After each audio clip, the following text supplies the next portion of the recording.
Heard not in Syria or Iraq, but in a mosque in Manchester.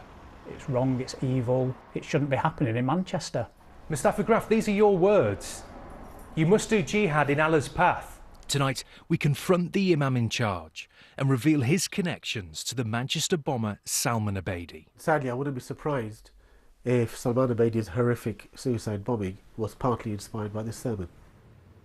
Brothers and sisters, it is time to act, not only to talk.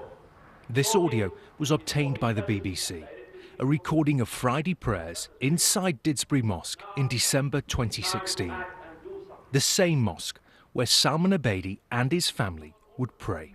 We ask Allah subhanahu wa ta'ala to grant the mujahideen, our brothers and sisters right now in Halab and Syria and Iraq, to grant them victory.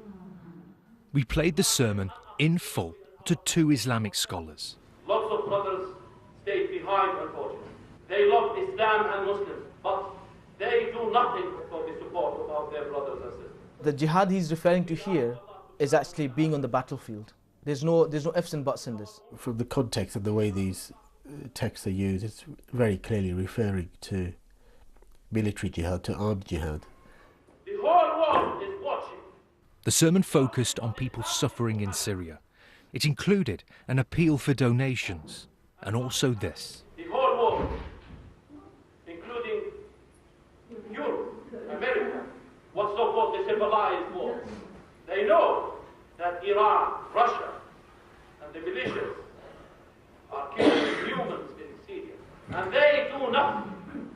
Well, in fact, they help the Russians and the Iranians and others, the militias, to kill Muslims over there. Oh dear, so... dear, oh dear.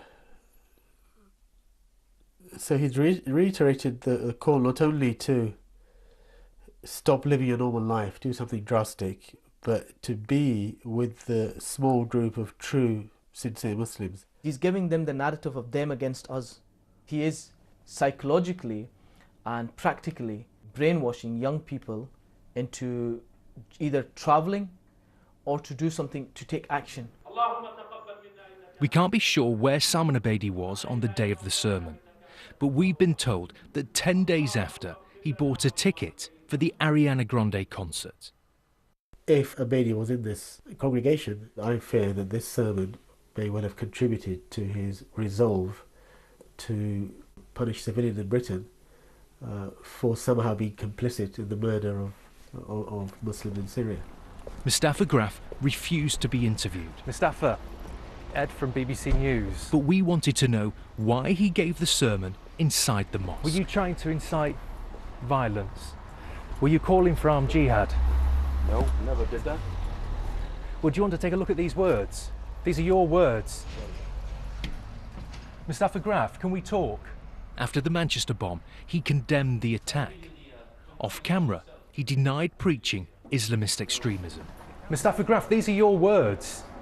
You must do jihad in Allah's path. This is what we know about the Manchester imam. In 2011, he travelled from Didsbury Mosque to the front line during the Libyan revolution. In this interview, Mustafa Graf talks about waiting for orders to attack. All these criminal acts. And here he is back home in Manchester in 2015. He's a leader of this group, demonstrating about the conflict in Libya. Are causing chaos in Libya. Months later, here's the same group in London. Graf isn't there, but watch as the camera moves right. Wearing a red T-shirt, smiling. The Manchester bomber, Salman Abedi. Nearly 2 years before he'd murder 22 people. We shared our investigation with Martin Hibbert.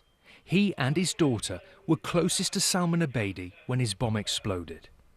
Allah is watchful over what you do. He wanted to listen to Mustafa Graf's sermon. Yeah, I'm speechless in a way. That it's going on kind of 30 minutes away from here. You know, that this was, you know, if he was in that room that day, a week before Christmas.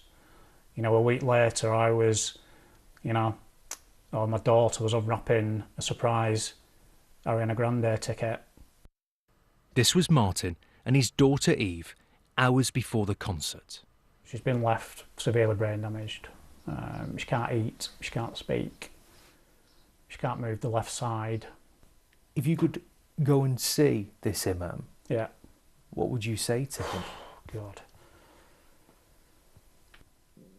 I'd probably take him round to see Eve.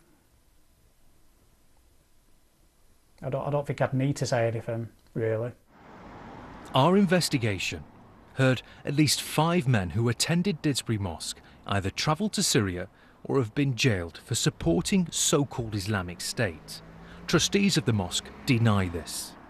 Could we come inside? They said Mustafa Graf's sermon was highlighting the plight of Syrians.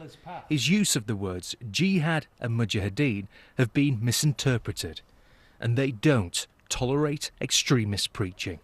Ed Thomas, BBC News, Manchester. And some more now on the death of Aretha Franklin, which has been announced today at the age of 76. We've had tributes coming in all the time, but